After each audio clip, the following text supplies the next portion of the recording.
একটা ভয়ঙ্কর disturbing video নিয়ে কথা বলতে চাই।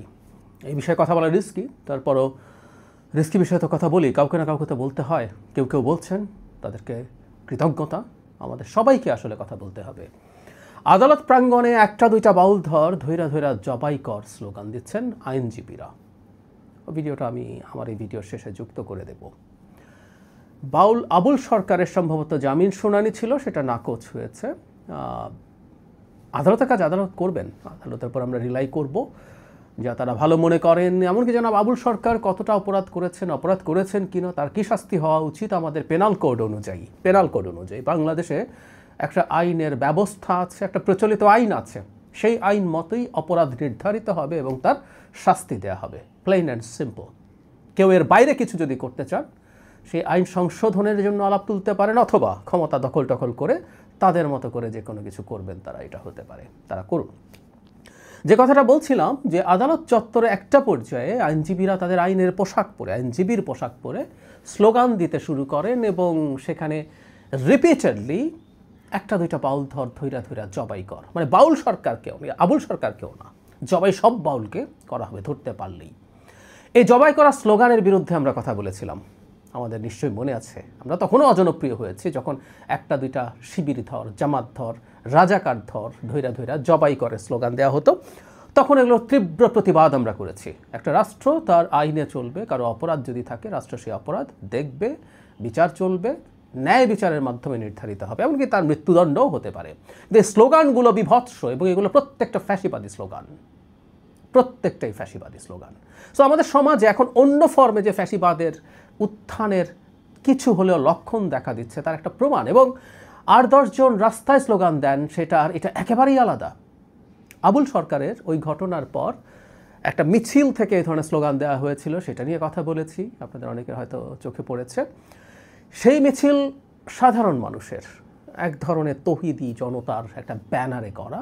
আমরা এই ব্যানারটা দেখিয়ে দেনি অনেক, তারপরও আমরা মনে করি যে এই মানুষগুলো বলেন। আর আইনজীবীরা যখন হয়, সাধারণ মানুষ এটা বলতে পারেন না। একজন নাগরিকের জানতে হবে একটা স্টেটে তার কতটুকু পর্যন্ত সীমা আছে, ওই সীমা তিনি লঙ্ঘন করতে পারেন না, কোনোভাবেই পারেন না। এর মধ্যে যদি কিন্তু আসলে আর কিছু নেই, আমার আবেগ, আমার ধর্মীয় অনুভূতিতে আঘাত, এগুলো বলার কোনো স্কোপ নেই। আঘাত হলেও সেটা ন্যায় বিচারের মাধ্যমেই নির্ধারিত হতে হবে, জুডিশিয়াল প্রসেসে ঠিক হতে হবে। এর বাইরে কারো কোনো রকম কোনো ক্ষমতা নাই কাউকে আঘাত করার। কেউ দাবি জানাতে পারেন, মিছিল করতে পারেন, প্রতিবাদ করতে পারেন, কিন্তু ধৈরা জবাই করার স্লোগান দিতে পারেন না। বা এমনকি একটা পর্যায়ে কেউ ধৈরা জেলে মানে বাউল হলেই জেলে ভরতে হবে কেন? কেউ যদি কোনো অপরাধ করেন সেই ক্ষেত্রে জেলে ভরার প্রশ্ন আসতে পারে। এমনকি যে মানুষটা জেলে গেছেন তার জামিন পাওয়ারও অধিকার আছে, তার বিচার চলুক, জামিন পেতেই পারেন তিনি।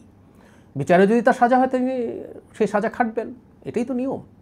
কিন্তু যে কথাটা বলছিলাম, আদালতে আইনজীবীরা, মানে আমাদের সব কিছু পচে গেছে, এই ধরনের একটা পরিস্থিতি মনে হয়। আমি শেখ হাসিনার সময়েও একই কথা বলেছিলাম। শেখ হাসিনার পতনের অল্প পরে একটা ঘটনা ঘটেছিল, কয়েকটা ঘটনা, তখন বলেছিলাম এবং তখনও তীব্র সমালোচনার শিকার হয়েছে এবং বলেছি। সেটা হলো, আওয়ামী লীগের বিভিন্ন অভিযুক্তকে যখন আদালতে নেওয়া হচ্ছিল তাদেরকে শারীরিকভাবে আঘাত করছিলেন অনেক আইনজীবী, আমরা ভিডিওতে দেখেছি। মানে আমাদের আইনজীবীদের সংবিধান, আইন, এগুলো একটু বেটার পড়াশোনা থাকা আমরা এক্সপেক্ট করি।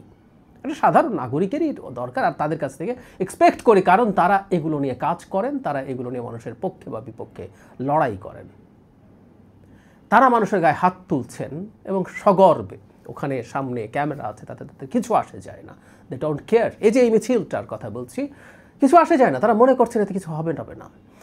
আমি প্রায় বলি, আমাদের এরকম অনেকগুলো জিনিস জমছে, যে জিনিসগুলো জমানো খুব ভয়ঙ্কর। এই জমিয়ে এগুলো ব্যবহার করা যাবে। আমরা নিশ্চিত থাকতে পারি এই মিছিলটাও আওয়ামী লীগ রেকর্ড করেছে, আওয়ামী লীগের কাছে আছে, তারা বিভিন্ন জায়গা মতো এটা পৌঁছে দিচ্ছে, ভারতের কাছে আছে, জায়গা মতো পৌঁছে দিচ্ছে। একটা দেশের লয়াররা বাউলদেরকে ধরে জবাই করার স্লোগান দিচ্ছে, কোর্টে দাঁড়িয়ে তার পেশার যে পোশাক, সে কালো গাউন পরে। এই হচ্ছে বাংলাদেশ এখনকার। আমি জানি না বাংলাদেশের সব মানে যে কোনো লয়ারের আচরণবিধি কারা দেখেন, সম্ভবত বার কাউন্সিল, তারা তাদের সনদ দেন।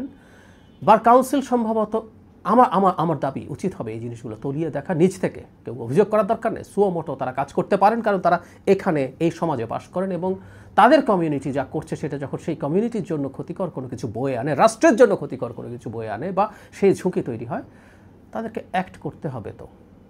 তাদেরকে অ্যাক্ট করতে হবে। তাদের এই জায়গা থেকে সরে আসার কোনো সুযোগ আছে বলে আমি মনে করি না। বা যারা আছেন এই ব্যাপারে, বিভিন্ন যে এলাকায় এটা হয়েছে সেই এলাকারও বা সমিতি আছে, তারা এই ব্যাপারে ব্যবস্থা নেওয়া এবং সেই ব্যবস্থাটাকে রিভিল করা, ব্যবস্থা নিলেই হবে না, রিভিল করতে হবে। তাদের দিক থেকে ক্ষমা চাওয়া বা দুঃখ প্রকাশ ধরনের কোনো স্টেটমেন্ট আসা এবং সেটা রিভিল করতে হবে যে এটা ভুল, এটা অন্যায়, আমার আবেগে অনুভূতিতে আঘাত হলেও আমি এটা করতে পারি না, আমি আদালতের কাছে যেতে পারি, আমাদের পেনাল কোডে যে শাস্তি আছে সেটা পছন্দ না হলে সেটার বিরুদ্ধে আন্দোলন করতে পারি, শাস্তি বাড়ানো বা ইত্যাদি ইত্যাদি যে কোনো কিছু করতে পারি। কিন্তু ধরে যে কোনো বাউলকে ধরে জবাই করে দেব, যে কোনো বাউলকে ধরে জেলে ভরে দেব, এগুলো ফ্যাসিস্ট কথাবার্তা। এই ফ্যাসিবাদী আচরণ এই লয়াররা করেছেন আমাদের সমাজে। এই প্রবণতা অন্য ফর্মে ফিরে আসছে। শেখ হাসিনা খারাপ কিন্তু এই ফ্যাসিবাদ ভালো, সরি, যত ঝুঁকি থাকুক না কেন। আমি জানি আমাকে ইসলাম বিদ্বেষী নাস্তিক এসব ট্যাগ দেওয়া হবে, তারপরও এই ফ্যাসিবাদের বিরুদ্ধে লড়াই করব। বাংলাদেশের আল্লাহকে নিয়ে যে কটাক্ষ করেছিলেন আবুল সরকার, সেই নাস্তিকটার জামিন নামঞ্জুর হলো। আমরা অনেক আইনজীবী তাদের পক্ষে লড়তে পেরে নিজেকে খুবই হ্যাপি মনে করছি। এই যে আমাদের আইনজীবীদের পক্ষ থেকে আইনজীবীরা নিজেরাও ফাঁসি যাচ্ছে। দেখেন বন্ধুরা, এই ফালতুর আসলে ফাঁসি হওয়া উচিত। দেখো আদালত তার জামিন নামঞ্জুর হওয়া উচিত। বড় ধরনের ফাউল আবুল সরকার।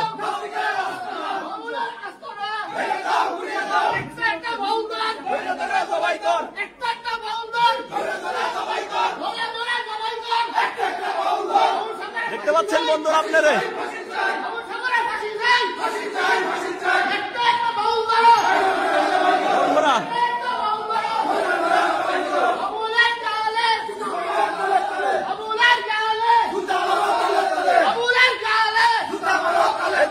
বন্ধুরা আপনারা, হ্যাঁ, নাস্তিক আবুল সরকারের জামিন নামঞ্জুর হয়েছে।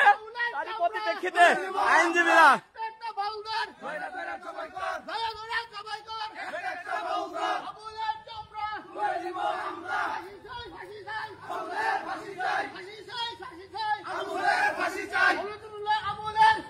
ফাঁসি হোক।